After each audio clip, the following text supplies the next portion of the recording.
Buenas tardes. Yo voy a hablar sobre la isla de Santo Tomé, desde que los portugueses llegan a ella y aproximadamente en un periodo de medio siglo. Este trabajo forma parte de una investigación sobre la construcción de los mercados de esclavos en el mundo atlántico y mediterráneo desde el siglo XV al XVI, y esta es una parte, obviamente, de una investigación mucho más amplia que ya ha dado como resultado el estudio de diferentes mercados y que con este trabajo que ahora voy a presentar rápidamente, se pone una pieza que creo que es relevante para continuar construyendo una explicación global de un fenómeno que era único global. Las fuentes sobre las que se apoya este trabajo son variadas. Por una parte, la documentación portuguesa. La documentación portuguesa con la que se ha escrito la historia de África del XV y del XVI fundamentalmente ha sido publicada en una serie de grandes colecciones documentales que aparecieron entre los años 50 y 70. Yo me he valido de toda esa documentación que ya se conoce. Por otra parte, el segundo gran repositorio es el Archivo de Protocolos de Sevilla, que contiene el mayor depósito de compraventas de esclavos para el siglo XVI del planeta Tierra, con lo cual nos ofrece mucha información. El tercer fondo documental es el Archivo del Reino de Valencia, donde hay una serie en Bailía General donde se encuentran las presentaciones de todos los esclavos que se desembarcan, en realidad en el Reino de Valencia, aunque se centraliza en la ciudad de Valencia, los esclavos que se desembarcan. Y esa documentación es muy rica porque, de alguna forma, nos cuenta la historia de esos esclavos y nos da datos preciosos acerca de sus orígenes y la cronología de la llegada de esos esclavos a la península ibérica. Por último, obviamente, el Archivo de Indias, donde hay una documentación que aquí se utilizará solo ya tangencialmente al final de la presentación, muy interesante para acabar de comprender esta última fase de la explicación, que es el Caribe. La isla de Santo Tomé es una isla muy chiquitita que está aquí.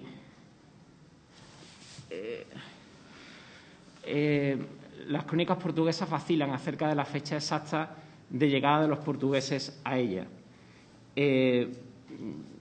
Los últimos trabajos entienden que en realidad no es hasta aproximadamente 1480 cuando los portugueses empiezan a tomarse en serio esa isla, isla que estaba despoblada, donde no había nadie. El poblamiento portugués en la isla de Santo Tomé, me interesa este mapa porque en realidad es todo ese espacio del que vamos a hablar aquí. Un espacio que va a acabar conectado con esa isla de Santo Tomé. Los portugueses toman interés en la isla de Santo Tomé fundamentalmente de un modo secundario y dependiente de su interés verdadero, que se sitúa aquí, en el castillo o en la fortaleza, la factoría de San Jorge de la Mina, donde los portugueses llegan por primera vez en 1471.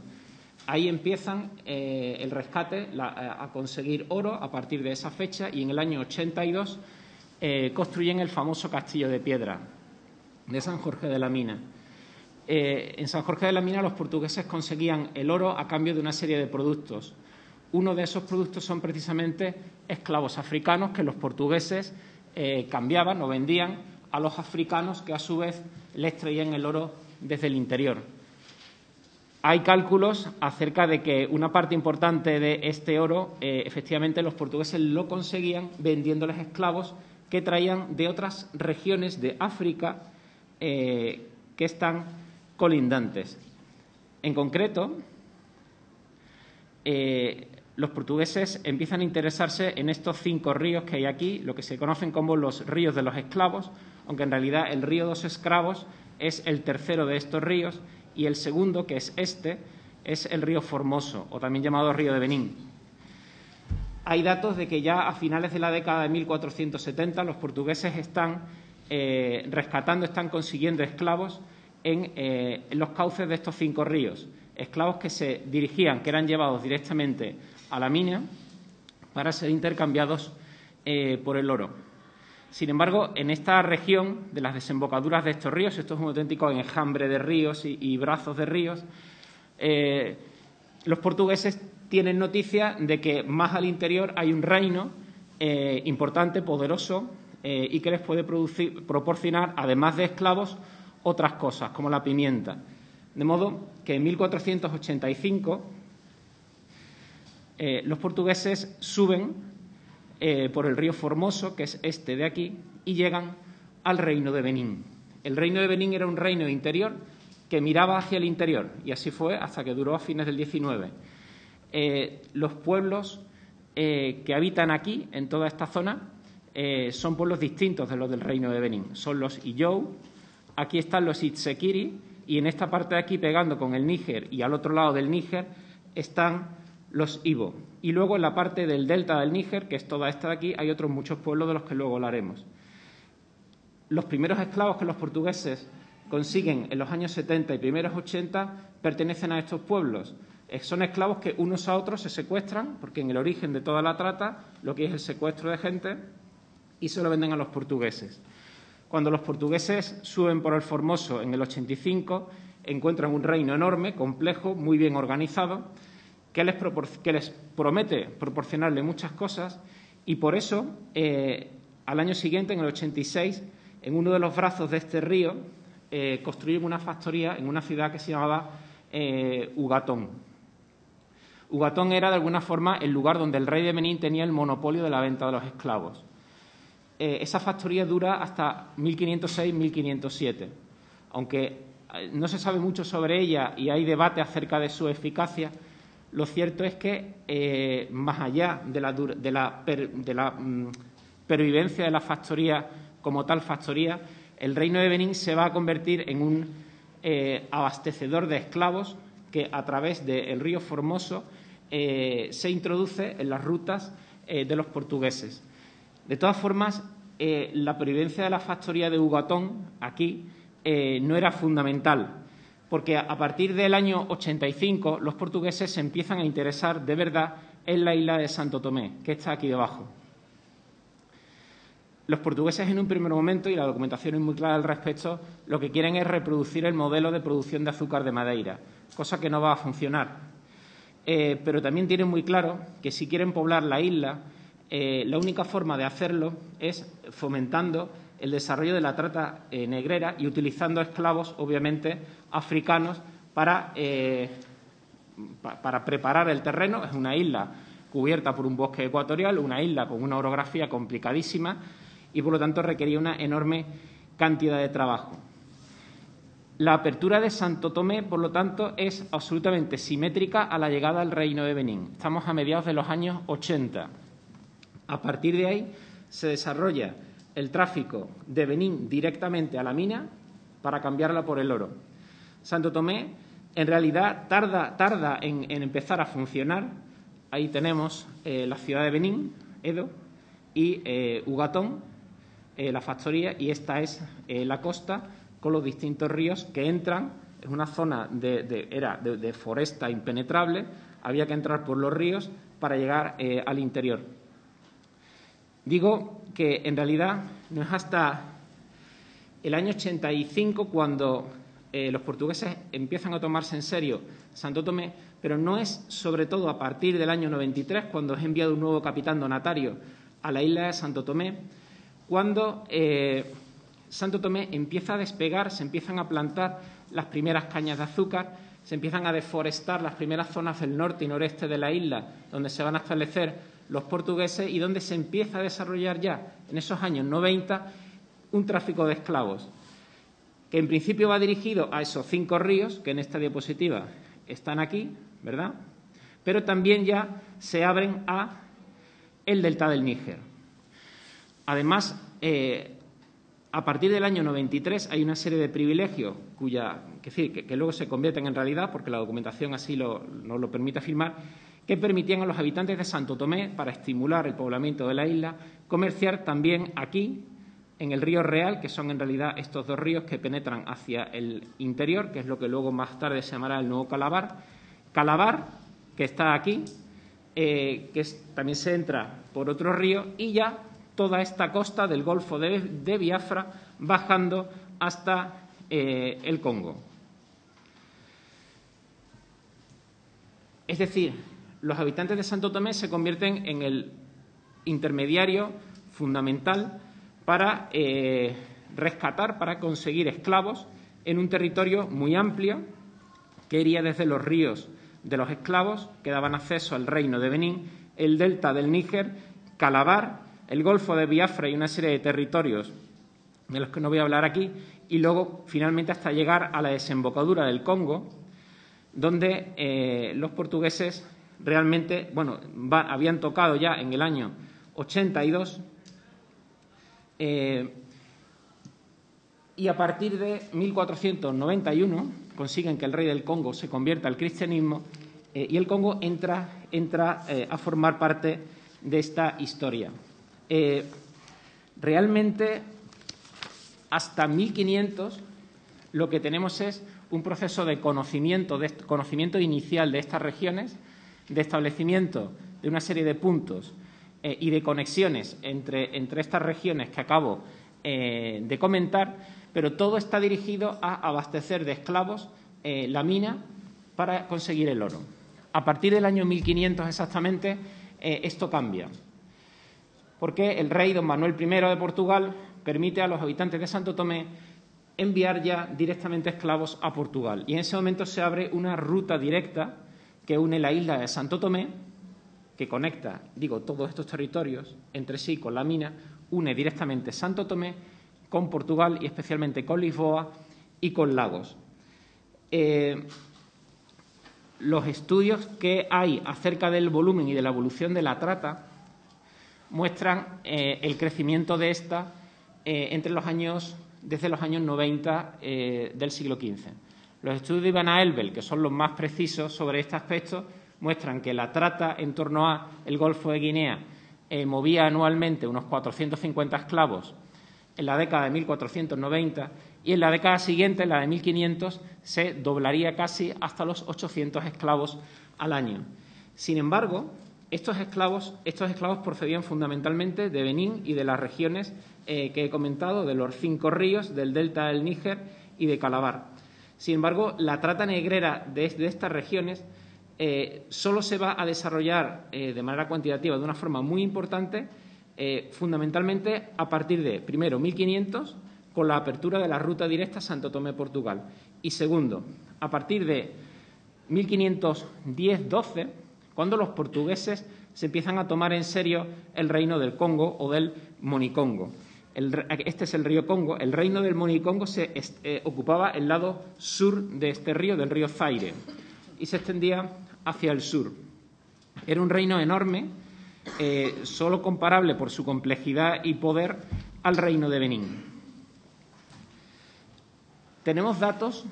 En 1512 el rey de Portugal manda un embajador al Congo con unas instrucciones muy precisas que buscan, aparte de establecer alianzas, influir en la política, conocer el territorio, explorar el Congo hasta sus fuentes, sobre todo establecer una ruta comercial centrada en una serie de productos, marfil, cobre, unos textiles específicos de allí y, sobre todo, el tráfico de esclavos. Esto se convierte en realidad porque a partir de 1513, 14, 15, 16, 17 tenemos toda una serie de noticias que nos hablan de la llegada de cargamentos de esclavos, cargamentos de cientos hasta de 400 esclavos a Portugal procedentes del Congo. Se ha abierto una nueva ruta que va del Congo a Santo Tomé y de Santo Tomé a Lisboa o Lagos. Este ritmo de creación de las tratas y de los mercados en torno al Golfo de Guinea, que lo reconstruimos a través de la documentación portuguesa, podemos a su vez percibir cómo funciona en la realidad a través de la documentación española que yo antes comentaba. El dato más antiguo de un esclavo de Benín llegado a la península ibérica data de 1498. A partir de ahí los documentamos en Sevilla a partir de 1501 y ya de forma ininterrumpida en adelante durante todo el siglo. Es verdad que muchas veces la documentación nos habla de esclavos de Guinea y es una terminología imprecisa, pero yo aquí, con los datos que nos da la documentación donde específicamente se dice de Benín, se construye lo que yo aquí estoy contando. El primer esclavo, digo, que llega a Sevilla de Benín es de 1501. El primero que llega a Valencia es en 1502.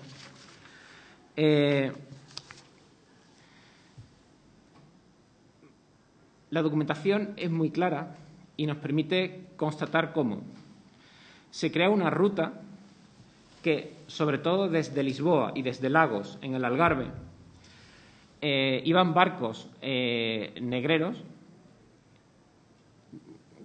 cuyo número de esclavos oscila entre 130 y 250 aproximadamente, hasta los puertos el puerto de Santa María y Cádiz y Sevilla, que funcionan como grandes puertos de reintroducción de esos esclavos hacia el interior y, al mismo tiempo, sirven de plataformas para continuar hacia el puerto de Valencia, que es el final de la ruta. Es decir, hay grandes barcos negreros, grandes en los términos de la época, obviamente, que hacen la ruta al puerto de Santa María, Cádiz, Sevilla y Valencia. Pero hay otra ruta que es hecha por una infinidad de barcos en las que no tienen por qué ir tantos esclavos, pueden ir 20, 10, 5, que une prácticamente todas las localidades del litoral. También muchas portuguesas desde el norte, Viana, Oporto, Camiña, Sines, y bajando Ayamonte, Rota, Tarifa, Algeciras, Gibraltar, Marbella, Málaga, Almería, Cartagena, Alicante, Villajoyosa, Benidorm, todo. Javea, Denia es un puerto negrero importantísimo, hasta Valencia. Ahí termina esa ruta. A través de esa ruta se distribuyen los esclavos siguiendo los ritmos de apertura de los mercados en África. Valencia, a su vez, era la cabecera a la que llegaban las flotas de galeras, las dos flotas de galeras venecianas, la que hacía la ruta subiendo por Italia, bajando por la costa francesa y catalana hasta ella, y la que seguía la ruta de la costa de Berbería. De modo que estas galeras venecianas, cuando regresan por la ruta del norte y por la del sur, muchas veces cargan estos esclavos y los distribuyen hacia el Mediterráneo central. Al mismo tiempo hay otra ruta, que es catalana y francesa, que hace que estos esclavos lleguen hasta Barcelona, Perpiñán, Montpellier, Marsella y, por supuesto, Génova. De hecho, sabemos que este primer esclavo de Benín, que documentamos en la península en 1498, de Portugal, acabó en Génova y, al cabo de 20 años, lo regresaron a Valencia para volver a ser vendido. Si nosotros vemos los datos que tenemos de esclavos de Benín presentados ante el baile de Valencia, ante el baile general, entre 1504 y 1523, vemos el inicio de la llegada de estos esclavos, un periodo de relativa pujanza hasta 1515-16, y a partir de ahí siguen estando, pero son menos numerosos. Este tráfico de esclavos de Benín es un tráfico fundamentalmente de niños y de adolescentes. Es decir, entre los 7 y los 16 años suponen algo más del 70% de todos los esclavos. El resto son esclavos jóvenes, aunque es verdad que algunos de esos esclavos jóvenes en realidad son esclavos que llegaron a la península a edades más tempranas. ¿Esto qué significa? Pues que los portugueses lo que están sacando de Benín son fundamentalmente niños, y más niñas que niños. Si tenemos en cuenta los esclavos traídos del Congo, es a partir de 1513, qué casualidad, cuando empezamos a documentar los esclavos del Congo en Valencia. Los documentamos un poquito antes, en 1508, en Badajoz, Zafra, que sirve de centro de distribución desde el sur de Extremadura, en 1511 en Granada y también en Sevilla. Y en 1513 los esclavos del Congo empiezan a llegar a Valencia y ya no dejarán de llegar ni a Valencia ni a Sevilla durante el resto del siglo. Los esclavos del Congo, efectivamente, proporcionan un aporte importante durante esta segunda década. Pero además empiezan a llegar otros esclavos, por ejemplo los Ibo, que proceden de esa zona del río Níger hacia es fronteriza con el Reino de Benín por el este, se empiezan a unir a este contingente. De modo que lo que vemos en la evolución de la trata y del componente humano de los esclavos que están llegando a la península es exactamente la reproducción de los ritmos de creación de los mercados de esclavos en el Golfo de Guinea y en torno a Santo Tomé, que es desde donde todo esto se está generando. La documentación valenciana, que Vicenta Cortés publicó en extracto hasta 1516, pero que la serie continúa durante todo el siglo XVI, nos permite ver también en el análisis de los barcos negreros este ritmo que aquí estoy explicando. Vemos como hasta 1507 lo que llega fundamentalmente, de hecho siempre fueron la mayoría, son negros de Jalof, los Wolof, que son gente que vive al sur del río Senegal. El siguiente grupo, el siguiente aporte son los Mandinga, que viven al sur hasta el río Gambia. Pero a partir de 1508-1509, lo que empieza a llenar las cargazones de esclavos empiezan a ser precisamente esos contingentes que vienen del Golfo de Guinea. Los esclavos de Benín, los del Congo, que he dicho que empiezan a llegar en 1513, los Ibo, que empiezan a llegar en 1515, los Meni, que también vienen del delta del Níger, de Calabar, 1516, los Terranova, que son Lucumía, que son Yoruba, que están a la izquierda, y los Zapes, que son de Sierra Leona, que son de otra parte. Sin embargo, cuidado, la gráfica de abajo vemos el número de esclavos que desembarcados por barcos que transportan 15 esclavos negros o más. Hay esclavos que están llegando con más de 200 barcos, que están llegando con más de 200 esclavos al puerto de Valencia. Estamos hablando en el periodo que hay representado desde 1489 al 1523 de 56 armazones. Pero la mayoría llegan entre 1510 y 1521, 33 armazones, con esclavos que proceden de estas procedencias. Es decir, la apertura de los mercados del Golfo de Guinea, que tiene unos ritmos que ya he explicado, se dirigieron hacia la península ibérica. Sin embargo, a partir de 1518, en el horizonte aparecen los mercados esclavistas del Caribe. Hay una demanda que se expresa en distintas instancias políticas en la corte castellana y en el año 19 es cuando se abre la espita, eso no lo voy a contar aquí, para que se empiecen a llegar negros africanos y desde África al Caribe. En ese momento, la factoría que está disponible y que además la controla de forma directa el rey de Portugal es la factoría de Arguim. Vamos un momentito a ver el mapa. Esta es la factoría de Arguim. Está controlada directamente por el rey, por el rey de Portugal. Y en ese momento es cuando se hace un contrato entre el rey de Portugal y los capitalistas castellanos y genoveses que se han hecho con el casi monopolio de los envíos de los negros a América para enviar a partir de 1519 más de 4.000 esclavos en los años siguientes al Caribe. Esto, en principio, dado que iban a ser esclavos sacados de la factoría de Arguim, no habría afectado a estas rutas que hemos visto que se han tejido hacia Portugal y de Portugal hacia Andalucía y el Levante. Sin embargo, estos son los barcos negreros de Arguim entrando en Lisboa. Vale.